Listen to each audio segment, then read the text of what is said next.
Avant, tout s'achevait ici, dans un cimetière et dans les souvenirs de vos proches. Mais maintenant que les amis sont aussi virtuels, votre double numérique, votre profil, poursuit sa vie à votre insu. On a eu ici un étudiant qui est décédé après avoir terminé son DUT là, à La Roche.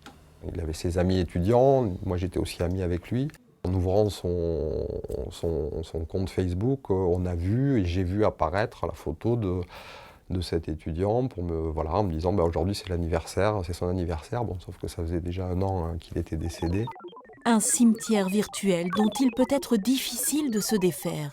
Sur les réseaux, même décédés, vous continuez de créer du profit.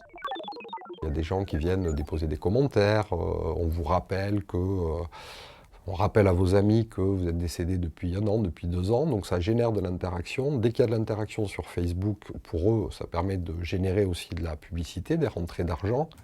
Depuis quelques années, certains ont mis en place des procédures pour fermer les profils des défunts.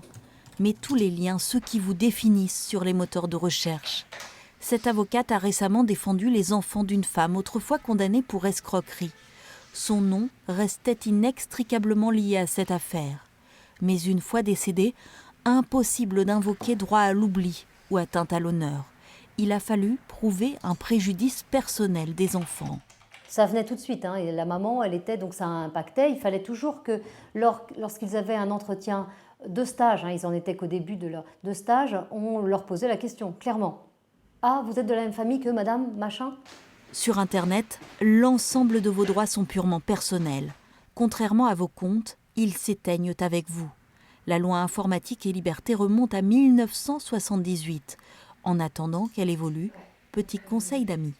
La meilleure façon de faire, c'est peut-être prévoir carrément dans son testament. Donc dans ce testament, on dit « J'ai la volonté de fermer mon compte Facebook après ma mort. » Du coup, et je désigne telle personne, un neveu, un père, que sais-je, hein, pour réaliser mes volontés. Ça, ou confier à un proche l'ensemble de vos codes et bien soigner votre e-réputation pour qu'Internet ne devienne pas le lieu des regrets éternels.